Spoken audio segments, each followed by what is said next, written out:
Bună ziua tuturor! O să vă rog frumos să distribuiți peste tot.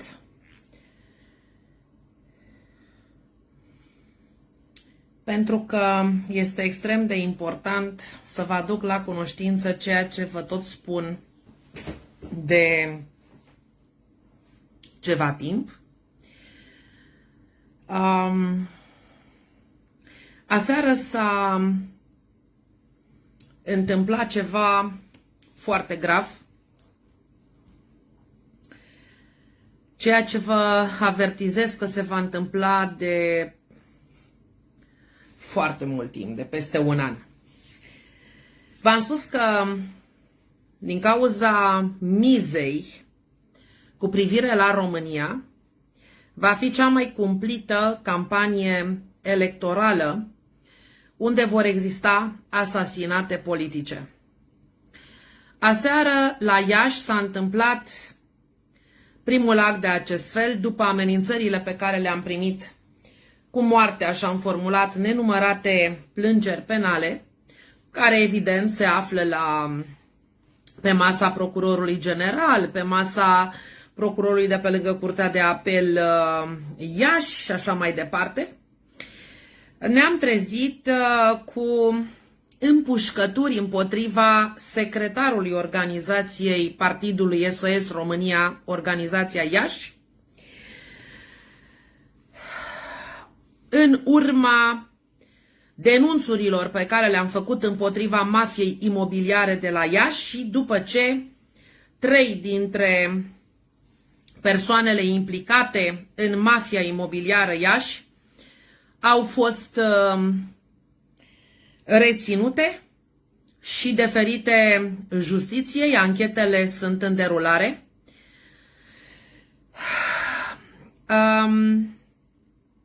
Aș dori să vedeți, mi s-a trimis, s-au găsit și resturile.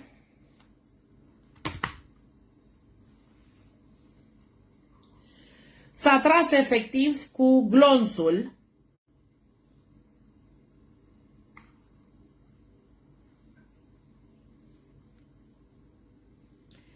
asta e ce a rămas în zăpadă. Deci, pentru probabil prima dată în istorie, deci asta e, da?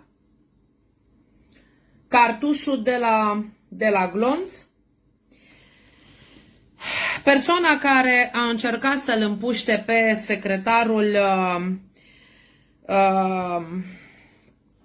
secretarul de la Iași, pe Cătălin, este un interlop care s-a ocupat de clonarea cardurilor bancare și care la acest moment se ocupă de tot ceea ce înseamnă afaceri imobiliare în Iași, evident, în care sunt implicate personaje din primăria Iași. Știți foarte bine că acolo am făcut nenumărate plângeri penale și 2 persoane sunt deja în arest. Domnul Chirica vă că dă cu subsemnatul în continuare. Și ca să vedeți, astăzi am dat imediat telefon la Iași. O să vă pun în acest moment înregistrarea pe care o să vă public și pe Facebook, dar cred că este normal să știți că a început să se pună în practică amenințările. Sunt de fapt din acest moment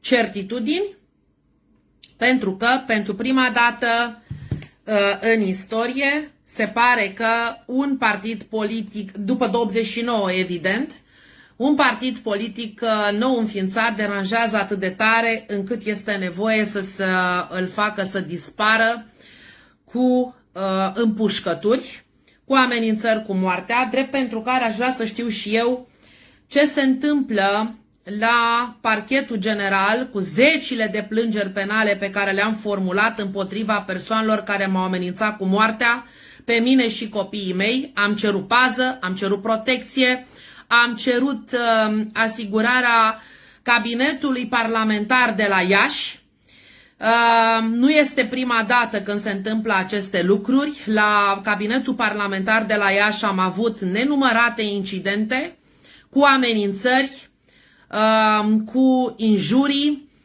cu încercări de intimidare și de hărțuire.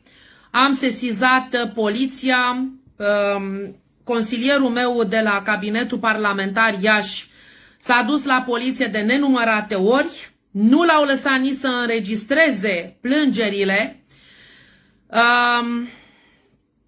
l-am retrimis, s-a dus direct la parchet, am trecut peste poliție. Este o anarhie în România inacceptabilă, sondajele sunt clare, de aceea o să vedeți nenumărați troglodiți și nemernici care de fapt fac parte din PSD, PNL, UDMR, USR, PMP, ALDE, Pro-România și alte partide, partidulețe care se dau acum mari naționaliști, care mă atacă pe mine și familia mea cu minciuni inimaginabile. Pe de altă parte, primesc amenințări cu moartea la adresa mea, a copiilor mei, a soțului meu. Soacra mea s-a trezit cu un tip peste ea în casă, spunându-i că să-i transmită doamnei Șoșoacă că au de vorbit și să o lase mai moale, și a dispărut. O femeie de 75 de ani care primește vizita inopinată a unui dement, da? Poliția din Iași, o parte din ea, este complice cu cei angajați în primăria Iași, cu parchetul din Iași, cu parchetul general, cu toți mahării ăștia din sistem. Toate partidele astea parlamentare care au distrus tot ceea ce înseamnă nu numai Iașul, dar în Iași există o mafie fantastică pe care am atacat-o evident cu plângeri penale. De câte ori vin la Iași este o coadă incomensurabilă cu oameni veniți din toată țara, pentru că parlamentarii români nu muncesc și pentru că eu imediat iau atitudine, mă duc peste primării, mă duc peste poliție, mă duc peste organele de anchetă și solicit să se facă dreptate, duc cazurile de abuzuri la Comisia pentru Cercetarea Abuzurilor. De fapt, sunt un singur om care luptă pentru dreptate și v-am mai spus amenințările pe care le-am primit. Diana, dacă nu te retragi până la sfârșitul anului 2023, nu vei mai trăi în 2024. Răspunsul meu pentru voi toți cei care mă amenințați atât pe mine cât și copiii mei și soțul meu și membrii partidului SOS România este acesta: nu mă retrag. Voi merge până la capătul vostru. Nu mă voi retrage niciodată, nu mi este frică de voi și ceea ce va dori Dumnezeu, aia se va întâmpla. Dar dacă va fi să pierd vreodată, voi pieri împreună cu voi, trădătorii neamului românesc. Sunteți niște lepre, mai ales unii care faceți pe mari teologi, studenți la teologie, mari luptători care dați și vreți voi să mă afișez eu cu voi să vă crească cotele. Voi foști membrii PSD, da? Membrii PSD care mă amenință pe mine, care fac pe activiștii civici.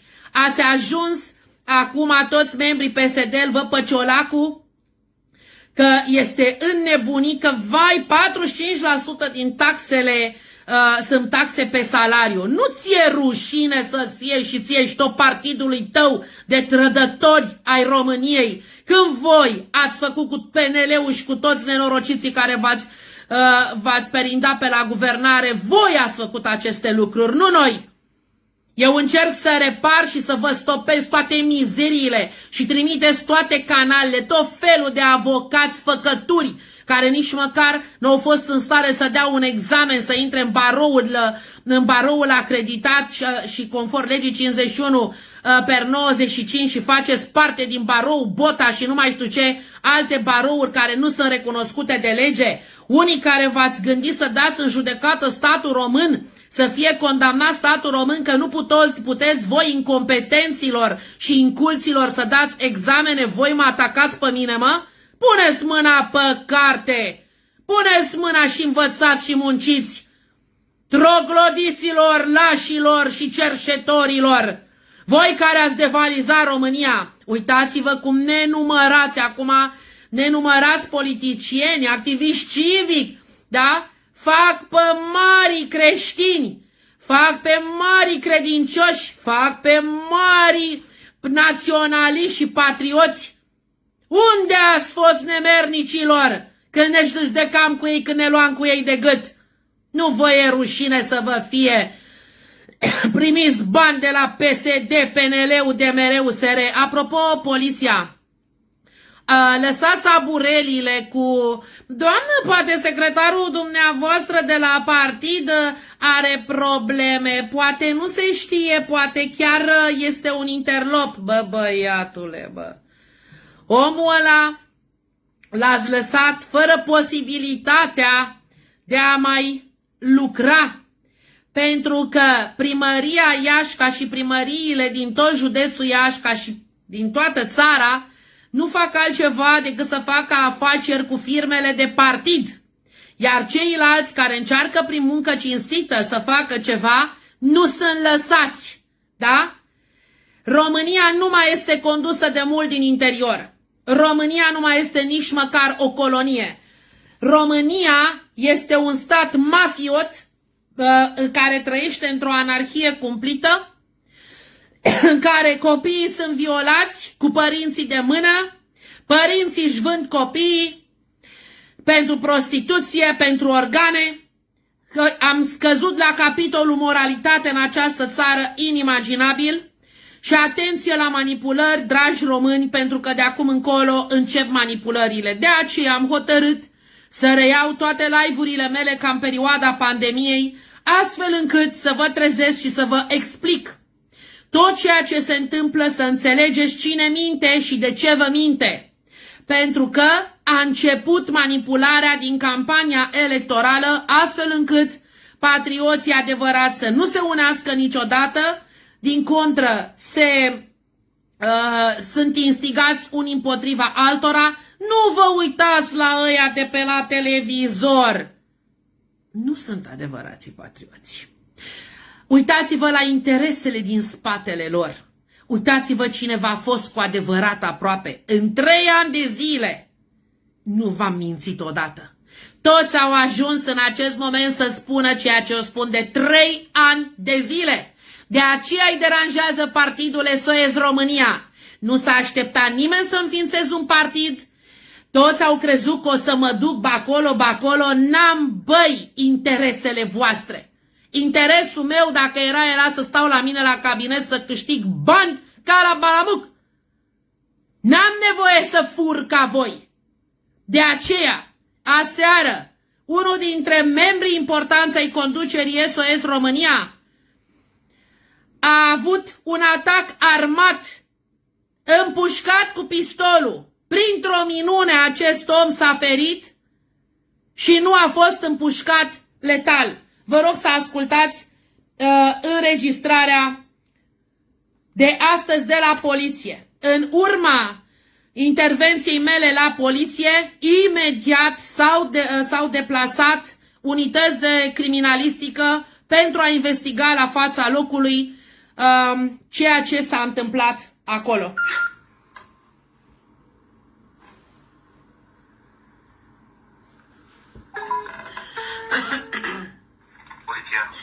Bună ziua, sunt senator Diana.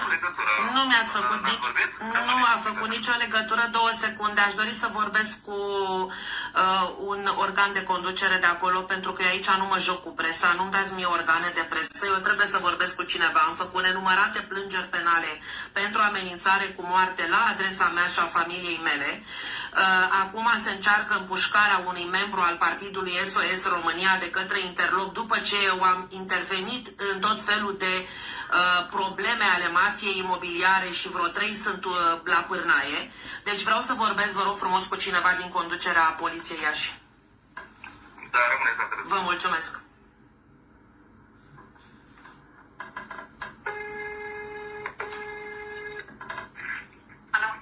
Bună ziua, sunt senator de Iași, Diana Iovanovici Șoșoacă. Vă sun în legătură cu cazul de aseară cu domnul Hulub, care a încercat să împuște un membru al partidului SOS România, secretar al filialei municipale Iași. Eu sunt președintele partidului SOS România, am depus la dumneavoastră nenumărate plângeri penale cu privire la amenințări cu moartea la adresa mea și a copiilor mei, ca acum să văd că unul dintre membrii partidului SOS România îi se pune viața în pericol. Aș dori să vorbesc cu cineva din conducerea poliției.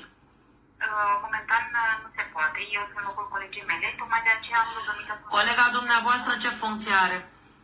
Colega care rămâne, care este aici, la titulară. Și rămâne să vă... Anume cine, doamnă? Că acum eu mi-am declinat identitatea dumneavoastră. Principal roșu.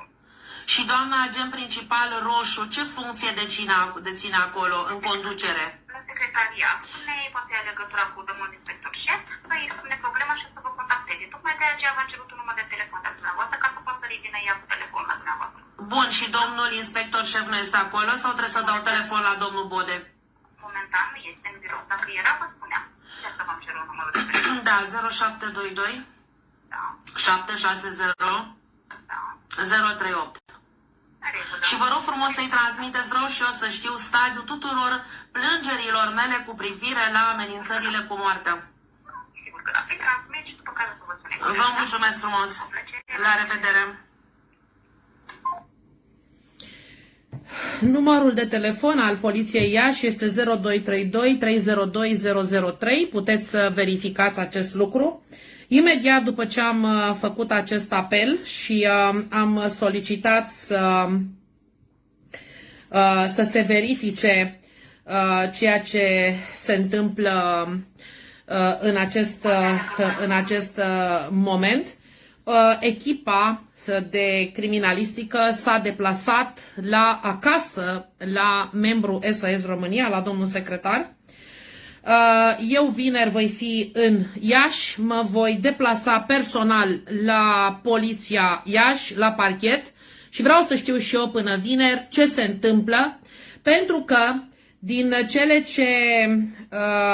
cele ce mi s-au relatat, vă spun imediat cum... Deci, se pare că este o armă adevărată, cu glonț real. Am înțeles că domnul respectiv, Hulub îl cheamă, are permis de portarmă. Evident că nu are voie să facă ceea ce a făcut, se numește tentativă de omor. A tras de la 1 metru și ceva distanță. Cătălin, secretarul nostru, s-a ferit, a făcut câțiva pași în lateral de-a lungul gardului, astfel că a scăpat de glonț, care ar fi putut fi letal. De aproape acest glonț poate omorî, dacă ajungea într-un punct vital, murea pe loc. Este un... Vreau să vă spun că, evident că poliția a spus că ar trebui să-l iertăm pentru că domnul respectiv era sub influența băuturilor alcoolice și n-a știut ce face, pe bune. Asta cere poliția din Iași, să iertăm pe unul care trage cu arma? Despre ce vorbim aici? Ați tras cu arma împotriva unui membru al conducerii SOS România. Ați început să puneți în aplicare amenințările cu moartea la adresa mea, a copiilor mei, a soțului meu și a membrilor conducerilor partidului SOS România, pentru că vă deranjăm, pentru că sondajele reale, nu mizeriile pe care vi le dau vouă la televizor, arată că la președinție nu ar exista turul 2. Iar la parlamentare ar fi pentru prima dată majoritatea unui partid nou înființat. Asta este problema. Ce o să faceți? O să ne omorâți pe toți? O să furați toate voturile? Ce o să faceți? Acești nenorociți de la putere trebuie îndepărtați și puși în pușcărie pe viață. Da? Dacă poporul român nu realizează ceea ce se întâmplă, înseamnă că este grav. Avem deja atac armat împotriva unui membru SOS România de la Iași. De ce la Iași? Pentru că eu sunt senator de Iași. Pentru că Diana Șoșoacă trebuie să fie îndepărtată din toate alegerile. Poftiți! Asta s-a găsit. Acum echipa criminalistică a poliției din Iași este la fața locului. Omul era să fie împușcat în fața casei sale. Da? Vă anunț, domnilor interlopi, că vineri sunt acolo. Poate mă împușcați și pe mine, și pe copilul meu, și pe soțul meu. Nu vreți? Eu vă spun un lucru. Nu mă voi opri din cercetarea cazurilor mafiei imobiliare. Iașiul este dezastru. Ați furat pământurile oamenilor. Câte un etaj din fiecare bloc este dat cuiva din primărie, ce interesant, care are peste 200 de apartamente șpagă din blocurile construite, da? Ce faci cu ele, domnule? Ai N dosare penale. Ce faci cu atâtea apartamente? O să te îngropi în ele? Poporul român moare de foame, vă bateți joc de toți săracii României. Iar voi, PSD, PNL, UDMR, USR, PMP, ALDE, Pro-România și toate partidele din România care v-ați perindat pe la putere, pe la guvernare. Asta faceți! Ați ajuns să ne omorâți, doar așa v-ați putea să ne faceți să dispărem. Da? Nu mă voi retrage din politică, nu mă voi retrage din Parlament, nu mă voi retrage de la niciun fel de alegeri, nu mă retrag din cazul Petrom. Ca să o spun aici, amenințările se țin lanț de când am investigat cazul Petrom. Și vreau să întreb și eu că este o îmbuibată de avocată din Deva care face pe marea activistă, stă în Deva și nu-și mișcă fundul ăla mare să apere ceea ce a mai rămas din Mintea. În schimb vorbește prostii de mine. Madame avocat, mișcă-ți corpul și puneți mintea la contribuție sau n-ai fost plătită de mari avocați care te pun și vor să ajungă la prezidențiale și te pun să mă ataci? A? Nu vă interesează mintea? Hai că încep eu să vă devoalez cu totul toți acești mizerabili care fac pe mari activiști civic, pe mari avocați apărători ai României. Haideți că începem în momentul ăsta să vă devoalez toate manipulările legate de pandemie, toate manipulările politice și mai ales toate manipulările legate de război. Uitați-vă cum am avut dreptate de la început. Se împlinește aproape un an de când a început războiul și absolut tot ce v-am spus de la început s-a adeverit.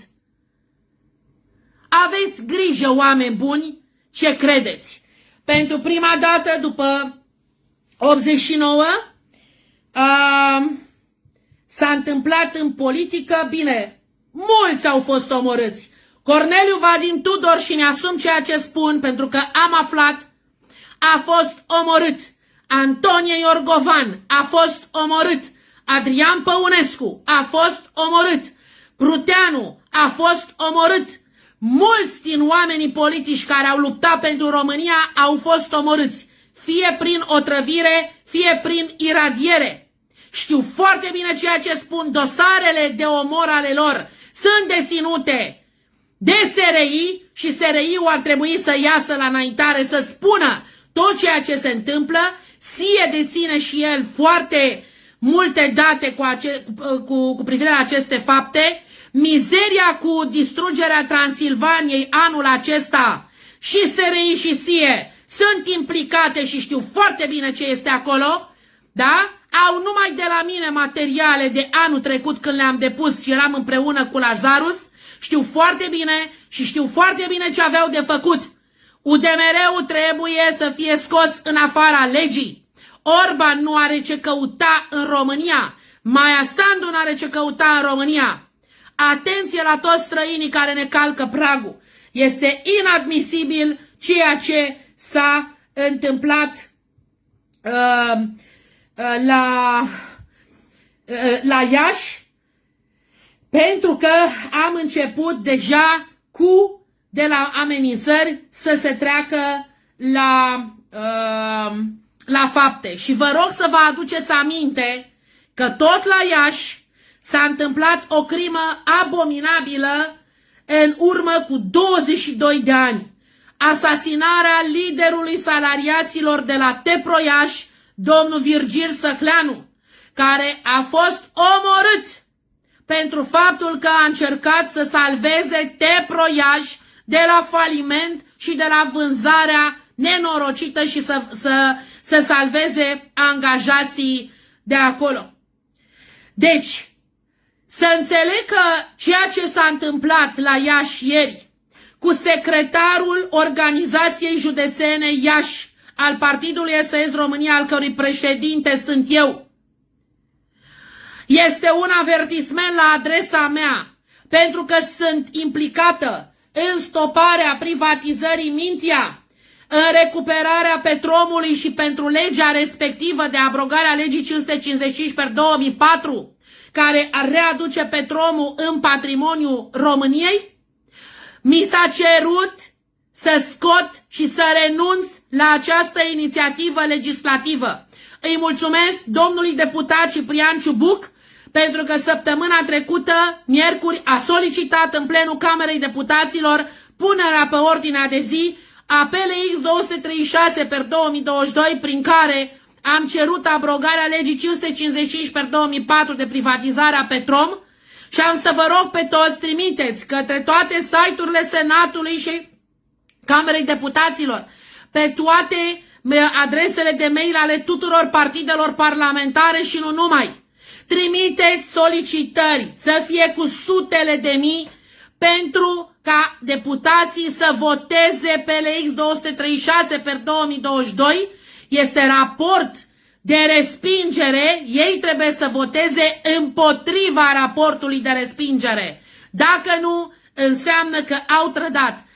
Astăzi, în biroul permanent al Senatului, am solicitat de acum 3 săptămâni să se pună pe ordinea de zi raportul comisiei care a anchetat privatizarea Petrom și care a arătat, așa cum ne-a spus fostul senator Marius Marinescu, cu care m-am întâlnit, mi-a dat cartea în care se află raportul Petrom, și am solicitat să fie pus pe ordinea de zi raportul comisiei de privatizare a Petrom pentru a fi votat de senatori. Biroul permanent al Senatului a respins cererea mea, pe cum a respins și cererea să minimizeze raportul, drept pentru care voi merge pe calea legală, pe obligație de a face, pentru că așa ceva este inacceptabil. Se întrerupe live-ul? Nicio problemă, SRI și SIE la gunoi dacă nu sunteți în stare să vă faceți treaba să apărați România.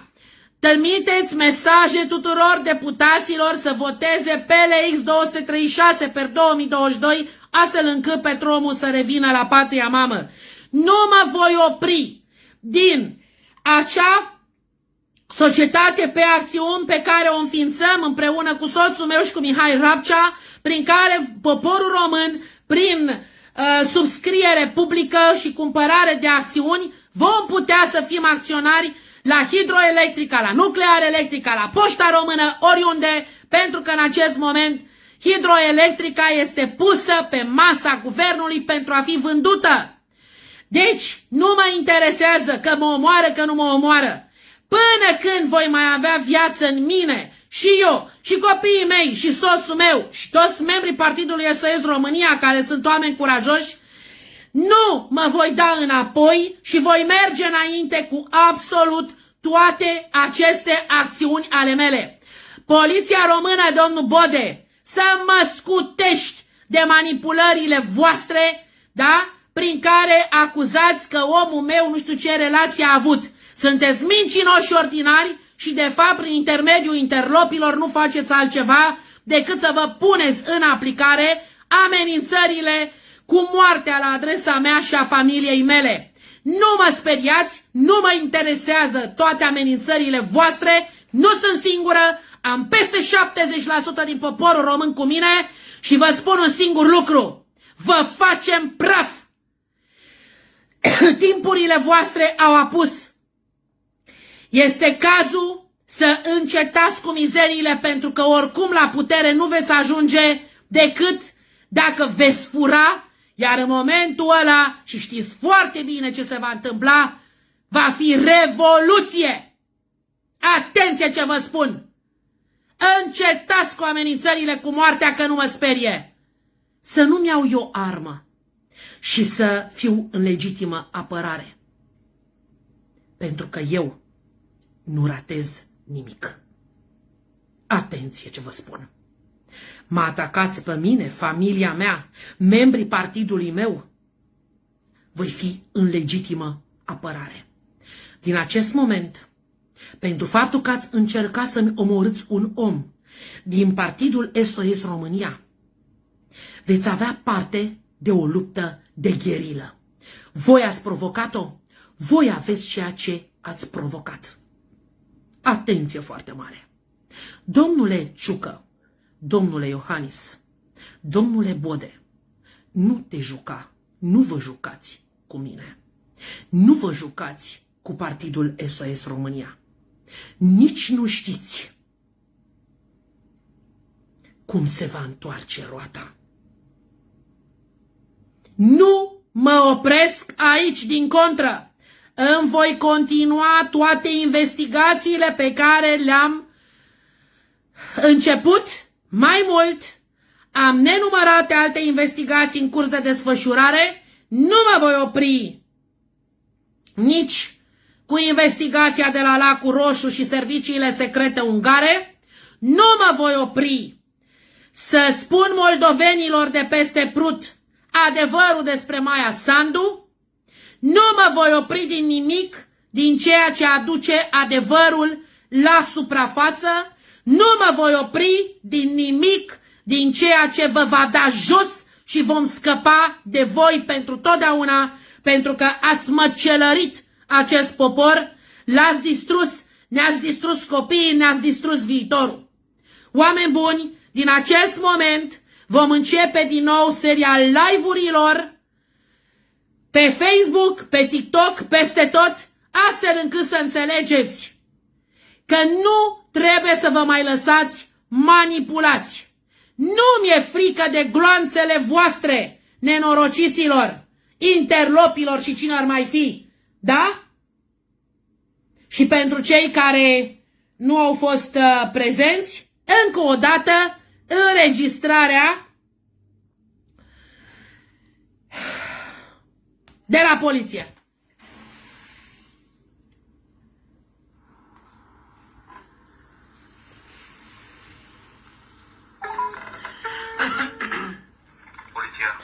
Bună ziua, sunt senator Diana. Nu mi-ați făcut nu m-a făcut nicio legătură, 2 secunde. Aș dori să vorbesc cu un organ de conducere de acolo, pentru că aici nu mă joc cu presa, nu-mi dați mie organe de presă, eu trebuie să vorbesc cu cineva. Am făcut nenumărate plângeri penale pentru amenințare cu moarte la adresa mea și a familiei mele. Acum se încearcă împușcarea unui membru al partidului SOS România de către interlop, după ce eu am intervenit în tot felul de probleme ale mafiei imobiliare și vreo 3 sunt la pârnaie. Deci vreau să vorbesc, vă rog frumos, cu cineva din conducerea Poliției Iași. Da, rămâneți la telefon. Vă mulțumesc.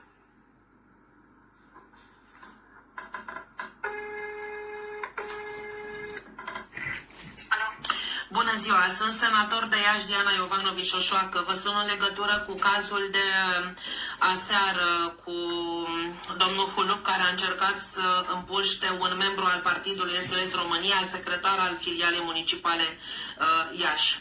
Eu sunt președintele partidului SOS România, am depus la dumneavoastră nenumărate plângeri penale cu privire la amenințări cu moartea la adresa mea și a copiilor mei, ca acum să văd că unul dintre membrii partidului SOS România îi se pune viața în pericol.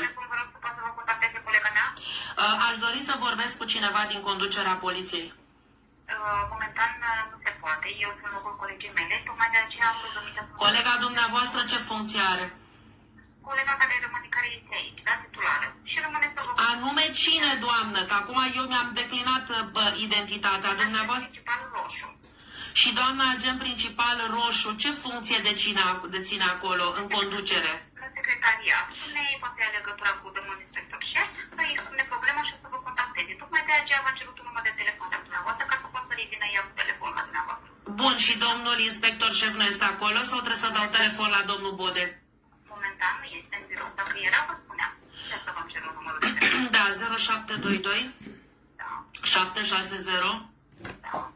038. Și vă rog frumos să-i transmiteți, vreau și eu să știu stadiul tuturor plângerilor mele cu privire la amenințările cu moartea. Sigur că da. Îi transmit și după care o să vă spune. Vă mulțumesc frumos. La revedere. Pentru cei care ați intrat mai târziu, vreau să vă spun că imediat s-a deplasat, imediat după telefonul meu, s-a deplasat o echipă oficial, da? S-a deplasat o echipă de la criminalistică pentru a investiga ceea ce se întâmplă acolo. Există o mică filmare de 5 minute făcută de secretarul general al partidului la locul faptei. Polițiștii refuză să vorbească, au spus că nici nu vor să fie filmați pentru că e cercetare la fața locului, să mor tu. În halul ăla veniți fără nimica? Ai cercetare la fața locului, mă? Voi sunteți în stare să cercetați ceva vreodată? Sau după ce murim cercetați și după 20 de ani? Vedeți voi ce se mai întâmplă? Popor român, trezește-te din manipulare! Dacă împotriva partidului meu fac chestia asta, mâine veți fi cu toții. Și vreau să le spun membrilor partidului SOS România. Le-am spus-o de când au intrat în partid. Lupta este pe viață și pe moarte. Este totul sau nimic. Poate acum veți înțelege. Cine vine alături de SOS România trebuie să fie curajos și să lupte până la capăt. Pentru că dacă nu înțelegeți, România nu mai există. România nu mai există ca stat. România nici colonie nu este, pentru că o colonie are drepturi. Vă spun de peste un an și ceva că își vor pune în practică aceste amenințări de asasinat la adresa mea, a oamenilor mei apropiați. În pandemie mi-au omorât 9 prieteni. Iaseară, ca prin minune, omul ăsta, secretarul organizației Iași, Partidul SOS România, printr-o minune s-a ferit. De la 1,5 metri, direct în cap, n-avea nici o șansă. Murea pe loc. De ce? Pentru că devoalăm toată mizeria din Iași. Nu înțelegeți că este luptă de gherilă? Chiar nu înțelegeți că tot ceea ce se întâmplă este la nivel mondial și că trebuie să ieșiți în stradă să-i dați jos pe acești nemernici? Înțelegeți ce se întâmplă în România? Înțelegeți că astăzi ieri a fost un interlop român, dar mâine va fi un rachet din Ucraina, că-i plină România de ei. Știți cât e viața unui om? Pornește de la 500 de euro. Pentru 500 de euro, un rachet împușcă pe oricine. Mai ales pe șoșoacă. Țineți minte ce vă spun.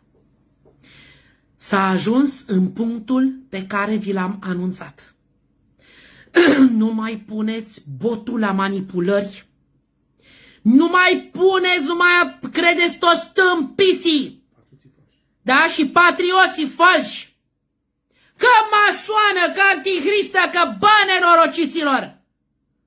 Masoni sunteți voi și criminali și mincinoși ordinari care faceți pe patrioții ca să câștigați bani.